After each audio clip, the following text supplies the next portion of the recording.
Hi, this is Jim. Have you ever seen anybody who looks like they know a little bit about wine, and maybe they're swirling the wine in a glass, or they're looking deeply into the wine trying to discern something?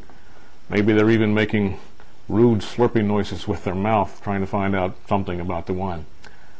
How arrogant, how snobbish is that?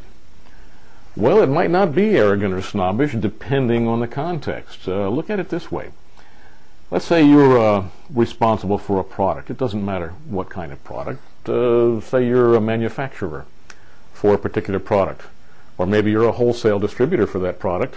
Maybe you're even a retail person selling that product.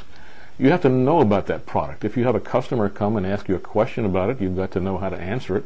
Maybe you've got to make a recommendation to a customer. So you've got to know what products you have and everything about them in order to make that recommendation, right? Well, wine is a product. Every single time, wine's a product. So if you are a winemaker, or if you are a business person in certain parts of the world that takes wines from a given region and puts them together, blends them into a wine with that region on the label, or if you're responsible for a wine list in a restaurant, or you're a wholesale rep, distributor rep calling on a retailer, or the retailer who has to know his customers. What do they like? He's got to know about the wine.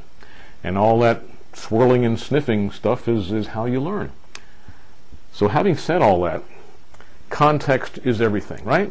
So that's one way where it makes sense. Now, if you're a young person and you and your spouse have been invited out to dinner by the boss to talk about the big promotion coming up, and the boss is ready to talk about it while you're sitting down at the restaurant, and you're too busy gargling the Chardonnay to pay attention to your boss, well, that promotion might still be there, but you might not be. So context, again, is everything. So if you enjoy wine, I can show you with just a few simple things how to get more out of it, how to taste more of it by just, again, doing a couple of simple things. And we'll get to those next time. I don't like these videos to run on too long, but we'll talk a little bit about glassware. What's the best kind of glass to do that? We're going to swirl. We'll sniff.